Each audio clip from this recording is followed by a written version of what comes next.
Hey guys, and welcome to the Vertex Investing Basics of Forex Trading. Now, just a quick disclaimer, we're not going to be covering absolutely all the basics in this, and we're not even going to go that in depth in them. It's just going to give you enough knowledge that you can continue on with the rest of the course, pick a strategy and go from there.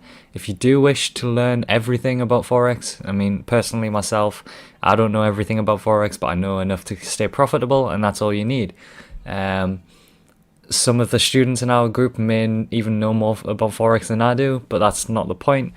So yeah, if you do wish to learn everything about it, go to babypips.com. It's completely free. You can go through all the content on there. But if you're interested in making money and you want to know as little as you need to make money as possible, then this is going to go through it right now. We're going to start with pairs. Pairs are what we trade in Forex. If you don't know what Forex is, it's foreign exchange. So essentially we're exchanging currencies between each other.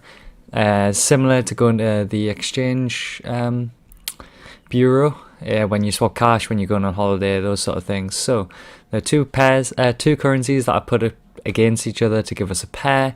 Pairs traditionally look like this right here, GBP, JPY. And this is the Great British Pound versus the Japanese Yen. So pairs explained. This on the left is always the base currency, and the one on the right is the quote currency.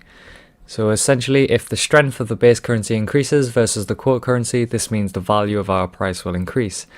If quote currency increases versus the base currency, this means price will decrease. It's essentially how much of the quote currency you can buy with the base currency. So in this example right now, at that time, you could have bought 134.2-ish Japanese yen for every £1, okay? So this is basic exchange rate, like I just said. It's very simple, very straightforward. This paragraph right here about the strengths, that'll come more naturally when you think about it and you go through it. But yeah, essentially that's what it is. It's exchange rate. Say if the Japanese yen becomes more expensive, then you're going to get less per £1, right? So we'll go through next. Position types, there is a long and a short. Long is buy, as you can see, and short is sell. You're expecting price to go up like we just said before. So you're expecting the base currency to become stronger in comparison to the quote currency. And the opposite goes for the sell. Yeah, that is the exchange. Basically, you're expecting the exchange rate to go down or up. Not only are we able to make money from buying, we can make money from the price going down. So we don't technically, people seem to get this confused all the time. It's not like stocks where you buy low and then you can hold for as long as you want and then you sell, or it's nothing like that.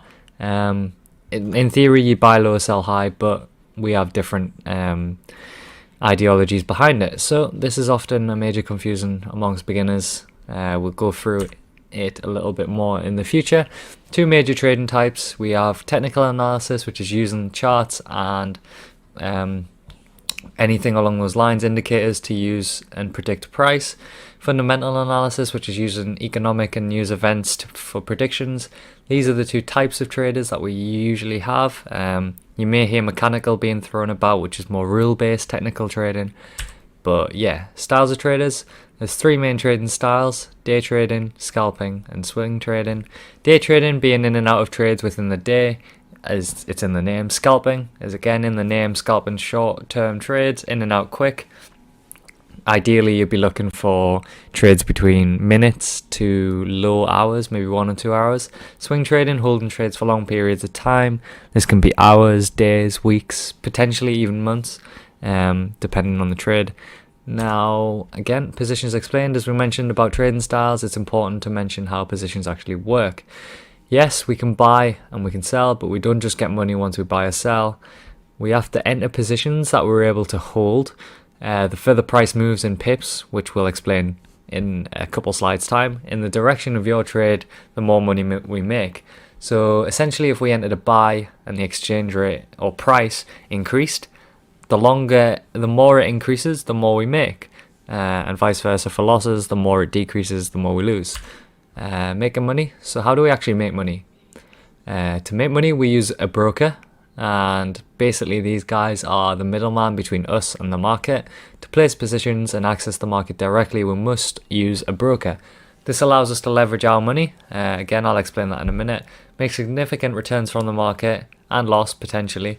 But most regulated brokers, in fact, pretty much all regulated brokers allow you to only lose your deposit. So you don't have to worry about losing anything more.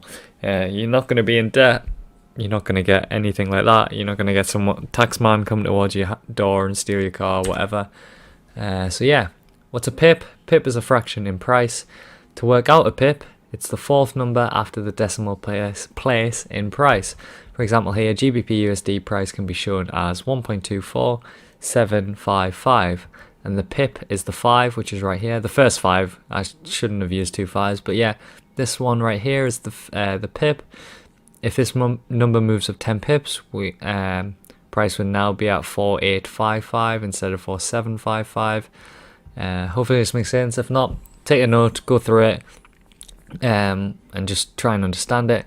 In JPY pairs, this is where it gets slightly confusing. This is the third number after the decimal place. This will make more sense in future examples as we get into it. And there's also a way where we don't really need to calculate pips ourselves, but again, we'll get into that in the next part of the course. What's a lot? A lot is what we use as stake in Forex. Essentially, 1 pip is a monetary value depending on your lot size. So if you're thinking about gambling, then 1 pip is indeed, I don't know, like your odds, for example, and your lots are your stake. So if we use 1 standard lot, which is quite a lot, especially as a beginner in Forex, you won't be using 1 lot, you'll be using 0.0345, potentially up to 0.5. Depends how much you put in. Again, we'll get into this in the future. Each pip we profit/lose is worth $10 in general. Now, each pair has a different pip value, but the general consensus is it's around $10. Different currencies have different pip value, like I've just said. Say if we were in a long position using 1 lot and price moves 20 pips, then we now technically have profited $200. There are other factors that can affect the profit, and lot sizes can depend on your account size and position sizes. But we will go into what actually gets included into your profit calculation in just a moment. So, spreads and swaps. Spreads and swaps are broker fees. Essentially, the broker takes commissions for us to use them, as they are otherwise free. In general, you can get premium accounts, pro accounts, etc., etc. A swap fee depends on the broker, but the longer you hold your positions, the more swaps you pay. This swap fee is also based off your lot size. So if you had a smaller balance, say £500, your swaps aren't going to be that big no matter how long you hold. Maybe it's a couple pound, if that, pennies. If you had a £100,000 account and you were using higher lot sizes, then of course your swaps may be higher than some smaller accounts. Spreads are the cost of transaction. These vary throughout the day, and different pairs have different spreads, but we'll go into more detail as we start looking into actually taking trades. These fees are completely controlled by brokers. The better the broker, the lower the fees. Again, if you have premium accounts, these tend to be better, as you'd expect. Spreads can be very annoying to trade with, where swaps you don't often notice as much. So, picking a good broker. These are the things that you must look for. If you are looking for a broker, we have an Our Links section in the Discord. You can sign up using one of those links. We do get a small commission from it, should you deposit into it. But if not, you can do your own due diligence and find your own broker. What you want to be looking for is low spreads, low swap fees, fast customer support, quick transactions, reputable, regulated, and make sure you look at their reviews. But other than that, this is the end of this first episode. These are the basics that you need to know before we go into more detail.